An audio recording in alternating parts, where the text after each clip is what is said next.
ऐसा समय भी देखना पड़ रहा है। भाई कॉमेडी की दुनिया में दो टाइप के लोग होते हैं, एक वो जो जोक मारते हैं और दूसरे जो जोक बन के घूमते हैं। तो भाई आइए स्वागत करते हैं उनका जो अपने आप को कहते हैं कॉमेडी के लाल, ओन एंड ओनली सुनील पाल।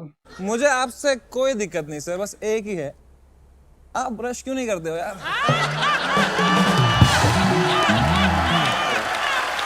जब बेइज्जती है।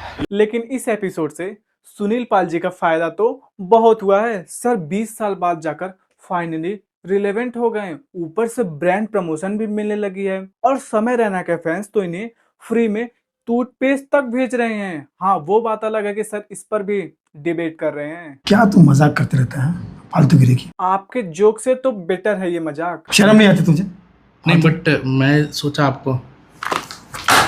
चल निकल यहाँ से। शर्म तो आपको आनी चाहिए सर, ऐसी कॉमेडी करके जिस पर लोगों को हंसी तक नहीं आती। सर इन्होंने हमारी इतनी मारी सर उस टाइम पे, पर कोई नहीं। लेकिन इन्होंने तो रणवीर की भी बहुत ही तारीफ की थी। जर्सी हो, गंजड़ी हो, शराब पी के अपना पॉडकास्ट करते हो, मुझे पता है। सुनील जी, वो लड़का इतनी खुशी से आपसे मिलने आया था शो में और आपने उसे ऐसे बात की जैसे बिजली का बिल भरने आया हो। मुझे ये बहुत कूल लाइफ मोमेंट लग रही है मेरे लिए कि इस जनरेशन के गोट कॉमिक और लास्ट जनरेशन के गोट ये कॉमिक इतने अदालत के चक्कर काट चुके हैं कि अभी बाहर मिले थे। अरे सर, वो आपकी तारीफ कर रहा है, सुन तो लो। वैसे भी आपकी तारीफ कोई नहीं करता और जब वो कर रहा है तो आप सुनने को तैयार नहीं हो। वैसे मुझे आज तक समझ नहीं आया लोग इनको सुनने के लिए पैसे कैसे दे देते हैं। मतलब इवेंट में बुलाना तो अलग बात है, लेकिन स्टैंड अप सुनना उसके लिए गट्स चाहिए भाई। खाने के बाद जो गुड़ खाया जाता है उसे कहते हैं गुड़ आफ्टर नून। अब वैसे भी डूबूंगा नहीं, मेरी जेब में 3000 रुपए है। इसका क्या मतलब? मेरे डूबते को 3K का सहारा। मेरे प्यारे रांझा, बर्तन सारे मांजना, ये लेवल की जोक मारकर फिर हर जगह खुद को डिफेंड करना पड़ता है। रांझना मेरा बर्तन तो इसमें मांझना। ऐसे नहीं, मेरे प्यारे मेरी पत्नी ने, मैंने फिल्म पत्नी को फिल्म दिखाई रांझना जी, पत्नी रांझना फिल्म देखकर आई और बड़े रोमांटिक तरीके से मुझे कह रही है कि मेरे प्यारे रांझना। मैंने कहा, आगे तो बोल, बर्तन सारे मांझना। सच में सर, आज भी ऐसे लगता है जैसे स्कूल के हिंदी टीचर 2005 से स्टक हो गए हों।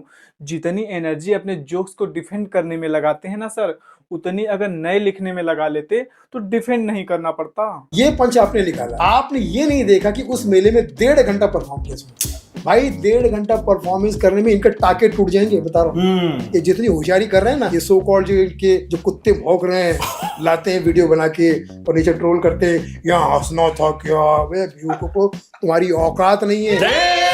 तुम्हारी बात क्यों मानूं? तुम्हें हंसी नहीं आ रही क्योंकि तुम वही बेवकूफ। मतलब अगर जोक पर हंसी नहीं आई तो गलती ऑडियंस की है सर। समय की कॉमेडी उसके ऑडियंस के हिसाब से सही है, लोगों को पसंद भी है, तभी तो देख रहे हैं। तो आपको इतनी दिक्कत क्यों हो रही है?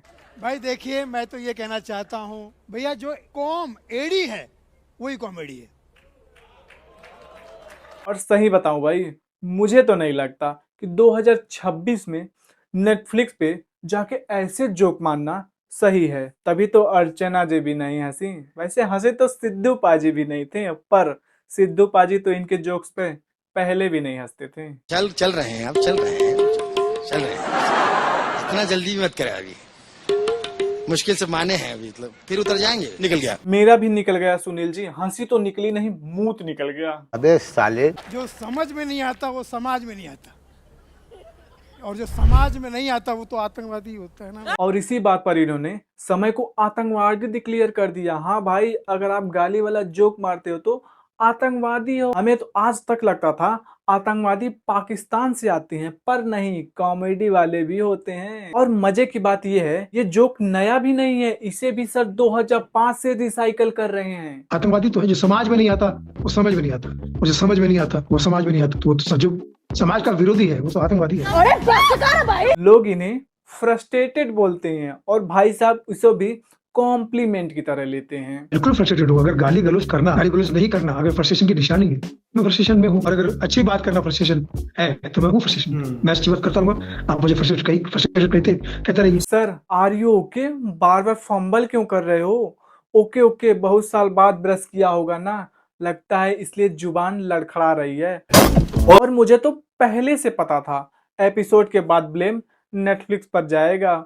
मुझे बुलाकर बेइज्जती कर दी। मुझे स्टैंड अप करने के लिए बुलाया गया था, तो मैं स्टैंड अप की तैयारी कैसे गया था, लेकिन इत्तेफाक से वहाँ स्टैंड अप नहीं हुआ, ये सब हुआ, तो मैं इसके लिए मेंटली तैयार भी नहीं था उस चीज के लिए। अच्छा हुआ आपका स्टैंड अप वाला सेगमेंट नहीं हुआ।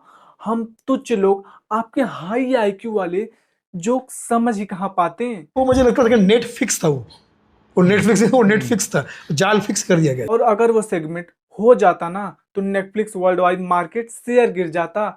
दूसरों को क्या बोलूं सर, मैं खुद अनसब्सक्राइब कर देता। उसको एडिट वैसा किया गया क्योंकि उनको हीरो बनाना था समय को, और उनको ये दिखाना था ये सुनील पाल जो पारिवारिक बातें करता है वो नहीं करनी चाहिए, इस टाइप की बातें करनी चाहिए, बोल्ड और थोड़ा गाली गलौज वाली बातें। यार मैं इनके एंटी गाली मिशन से परेशान हो गया हूँ।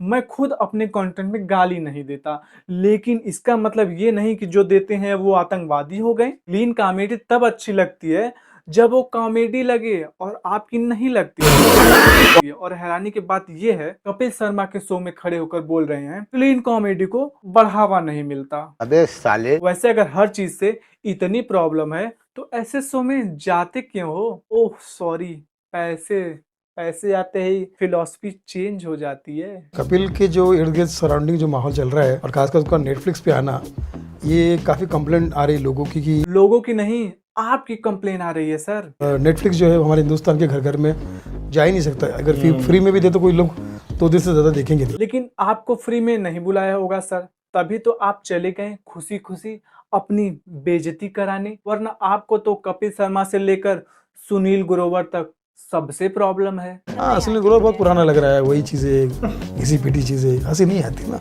वो बार बार एक्टर के गोद में जाके बैठ जाना, लड़की बन के घिन आती।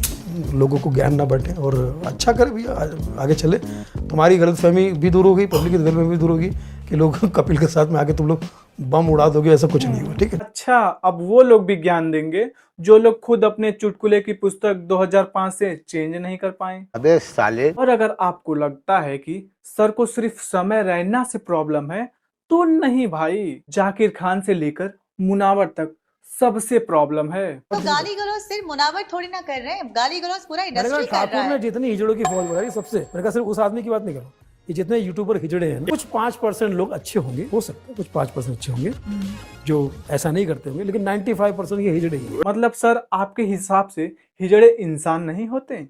लगता है सर सुबह केले ज्यादा खा लिए थे इसलिए सर की जुबान फिसल गई। और अगर कोई ट्रांसजेंडर एसोसिएशन से ये वीडियो देख रहे हैं तो सबसे पहले इनकी जुबान पकड़ो भाई। खुद पूरी दुनिया की राइमिंग करेंगे, लेकिन जाकिर खान की पोएट्री इन्हें लेम लगती है। मैं यहाँ से उठाया कप, मेरा दिल किया लप लप, मैं हूँ रफ टप, इस टाइप की गधे साले कलाकार को तो पकड़ के मारना चाहिए। और एक तो बात मुझे ये नहीं समझ में आती, ये आदमी हमेशा मारपीट पे क्यों आ जाता है?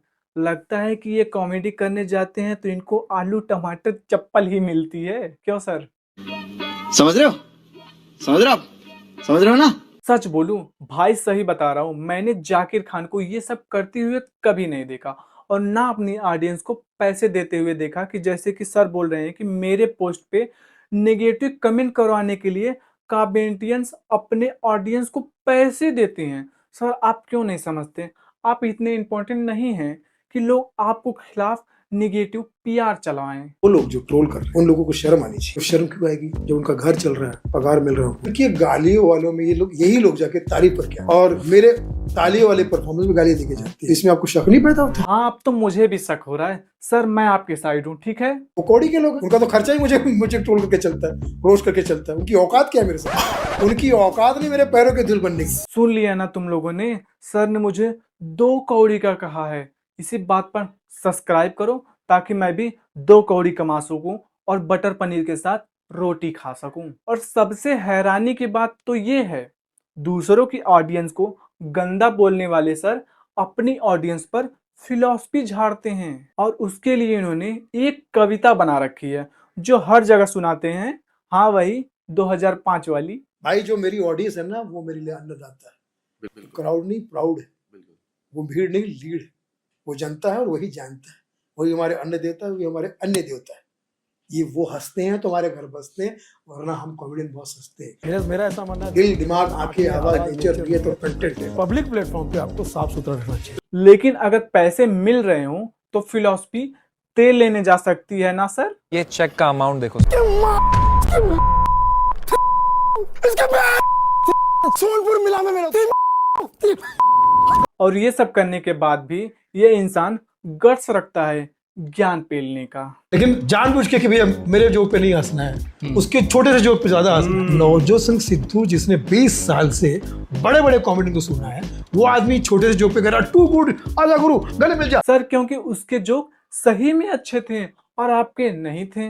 ये बात एक्सेप्ट करने में इतना ईगो क्यों आ रही है आपको? उसमें अर्चना भी नहीं हंस रही है। अर्चना को पेमेंट दे दो तो खाली हवा पे हंसेगी वो, ठीक है, हवा भरी तो वाह कितनी अच्छी हवा है उस पे हंसेगी, वो नहीं हंस रही है। तो इसका मतलब तुम्हें नहीं लगा कि कहीं से प्लानिंग की बदबू आ रही थी? अब तो मुझे भी लगता है प्लानिंग आपकी है, ऐसे कंट्रोवर्शियल बातें बोलकर फेम लेने की। अगर इस वीडियो को आप यहाँ तक देख लिए हो तो like, comment, share and subscribe कर दो और हाइप करना मत भूलना। आज के लिए फिलहाल इतना ही। आपकी तरह मैं भी मायूस हूँ, लेकिन उम्मीद पर दुनिया कायम है। दिल दुखा है लेकिन टूटा तो नहीं है, और उम्मीद का दामन छूटा तो नहीं है।